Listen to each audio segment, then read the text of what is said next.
week, or from the beginning of this webinar, we have started with, what is Afrofeminism, how who started what is the pre-colonization context of it, how women can be able to be autonomous using the will of individualism and all of those things. It might be complicated and quite different from what we learn on TikTok, because most of the times we're only just talking about the understandable peripheral aspect of it, although really toxic and very important. We mostly skip the intellectual aspect of it, mostly politics, the economical aspect. We really mostly stick to domestication and work, which is another great way where women are debunking these two powerful stereotypes. But again, there is so many branches of Afrofeminism and feminism in itself.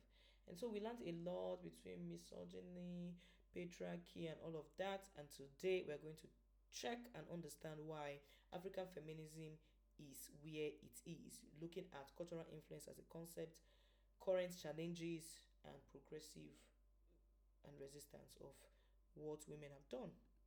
And so, cultural influences on African feminism will be shaped by cultural traditions, communal value, and historical context, like what we started from. You cannot separate one from another. You must know where we started from and where we are right now.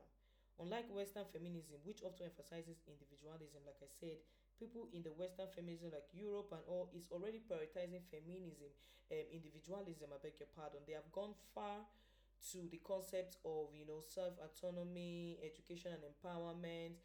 They can do whatever they want, and they are recognized as a person. And so it is often different from African feminism, which we are just getting to the point where we are trying to tell people that, oh, I'm a human being, I can choose to marry or not, I can choose to stay in my house or not, I can choose to get a degree or not. We are trying to push into that I am a human being phase, I am a person phase, I want to do what I need to do phase, I have the liberty to express myself phase. We are just pushing to that, whereas Western feminism have really gone farther above that circle. And so African feminism is rooted in collectivism, in family structure, and the balance between gender roles in pre-colonial societies. And so this is what we're talking of cultural influences. And because of that, you know, African feminism cannot do without culture. It cannot do without communism. We are a compound, and that's why whenever you do something, your parents will be quick to say, "What will people say? What will people say?" Because in America and in Western world, I don't think a lot of people have the "what would people say" syndrome, like we do in the African context. Because again, we are a collective community. We live in an open system structure where we criticize each other openly from far across the streets. And so because of this, it would definitely affect how feminism presents. You get what I mean in African context. And so from family structure that exists, is your family a big one? Is it a small family? Are you coming from a polygamous family? Are you coming from a stepmother household? Are you coming from a mixed household? Are some Christians? Are some Muslims? So there's that relativeness to how feminism will work in that place and how patriarchy structure works. Most times it depends on how the family structure is set up. Some people can even marry their cousin if they were coming from like a really large family that is set up so large that you know your cousin is like a distant cousin to you. And also we have oral tradition and indigenous feminism, like women of the Nziga, Queen Nziga and Ya Asantewa, that led resistance movement, showing that African feminism has always existed in various forms. And we have discussed this before, talking about how these people existed and made moves in their culture, in their societies. And so why are women being sidelined in the second wave feminism, which was the struggle of second wave feminism? Why are we being sidelined? There's also colonial legacy, which is European colonialism induced patriarchal legal system that marginalized women in raising traditional leadership roles they once had. We've talked about this before. Women used to hold powerful position, but when colonization came, they enforced their own patriarchal legal system. And the system was so structured, it was real, you can see it, people got justice and all of these things, and people went to jail and people were beheaded. There were real-time consequences for ignoring these rules, and then women were completely wiped out by rule of power, I would say. And then there's religion and spirituality, which is Christianity and Islam introduced through colonialism and trade, reinforced gender hierarchies through indigenous belief system, often recognized women's spiritual authority. Now, traditional, that is what I say. Sometimes I like traditional belief because traditional systems still believe in the supremacy of women deities and the supremacy of women gods. And so that is why you see that the traditional religion is not mentioned there as one that would completely ignore women. But Christianity and Islam for sure are two holy books or religion that have holy books with laws that restrict women, not allow women to holy places or holy grounds if they were on their periods, not allowing women to speak in churches, you know how women should be covered up. Men can marry how many wives and women cannot marry how many husbands. It is like a textbook for a straight man. The Bible and the Quran, I would say, is like a textbook for a straight man, or a manual book for a straight man that he uses to enforce his patriarchy on women. And so the influences of culture will be on oral traditions and indigenous feminism that started from mouth to mouth. These things happen and women passed the story, and people in the family passed the story on and on and on. And there was colonial legacies and there was religious and spirituality. And now I was going to talk about this is an amazing material I want you guys to read. Maybe you can even just pick this article and talk about it, whatever, on Afrofeminism. It's okay, you can pick it. But these are the female warriors who led African empires. All right, this is a very, very comprehensive write up. Can you guys see my screen and hear me? Yes. Okay, thank you. Yes. Yes. So the Dahomey Amazons of the present day Benin Republic, Cotonou, were great warriors. You would see a picture of me here where I was in Cotonou and I could not resist going to the statue. It's one of the tallest statues in Africa. And as you can see, human beings close to it, you can see how small people close to it are looking. It's really, really, really, really tall. I couldn't believe it myself. And I noticed that the movie Woman King. Who have seen the movie Woman King? I've seen it too. Yes, the movie Woman King is based on the You look so Dahomey. beautiful in the picture. Oh, thank you. You know the story of Dahomey now. You get me. They were talking about the Amazon tribe of the Dahomey. So this was Lion King. Naim the oh, what is her name again? Oh, the woman who played Lion King. Uh, is it the Woman King? Yes, the Woman King. Go Jere. Why am I saying Lion King? The Woman King. um Is it Viola Davis? Viola Davis, love. Yeah. Viola Davis. This was what she was portraying. This Amazon women of Dahomey. Wow. Yes, you can see her outfit is the same, like the staff, the cutlass. You understand? Then the Dane gun, then the shorts.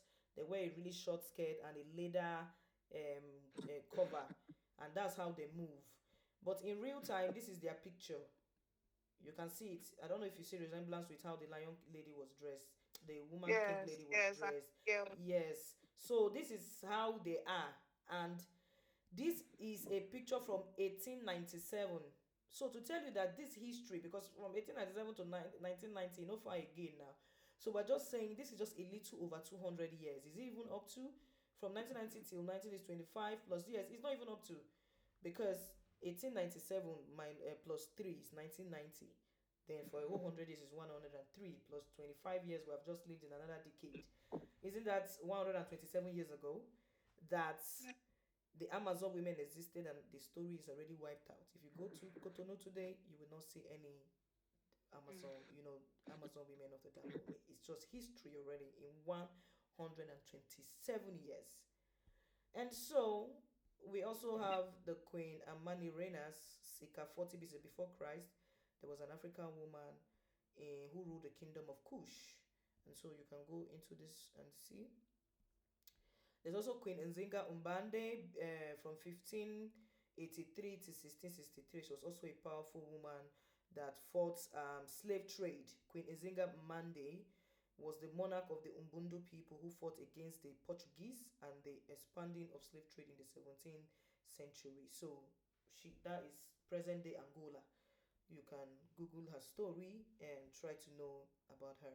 There's also Queen Nani, 1685 to 1750. She was a powerful woman that appeared. She appears in the Jamaican Bill, and people even say that she has her history from Nigeria or her roots from Nigeria because when they were stopped in Jamaica, people believe that Jamaica are the slaves that they wanted. They've told them to go home, and then they didn't know where their houses were, and then they went to Jamaica. You know, Jamaica is in America, and it's in the Caribbeans, but somewhere in is it North America or one of the Americas? And they said they camped there and they didn't go home, and because the weather was really good, they just started forming their own country there. Of course, not a real story in this way, but Jamaicans had this Queen Nanny of the Maroons that literally fought slave trade, and just like where it was, they said that again, Queen Nanny was the leader of the Jamaican Maroons, a community of formerly enslaved Africans who fought the British rather for their freedom. And this is the real story. As a child, Nanny was kidnapped from Ghana and enslaved in Jamaica. She escaped, joining other formerly enslaved people who sought refuge in the islands of Blue Mountain. And by 1720, thanks to her exceptional leadership and military skills, she became the head of Maroon. That is the places where those slaves escaped to was called Maroon, and she joined them there as an escaped slave. She had her own military experience, and she was an exceptional leader, and she was able to head that community. And by just heading that community, she fought a dozen of successful battles. She freed over 800 enslaved people, and she did a lot. Even won an award, which is by 1740, the British were forced to sign a peace treaty with the Maroons, which guaranteed their freedom. And in 1975, just recently, ladies and gentlemen, I mean, the government of Jamaica declared Queen Nanny a national heroine and awarded her the title of Right Excellence for her strength and courage, and her portrait appears on the $500 Jamaican bill. So this is her picture, and she's on the $500 Jamaican bill. And so this is at the Dahomey Amazons that we just looked at, and you can see this is how they appear. They have cowries and they wear this very short stuff, and they are really hunters. Those women are bad.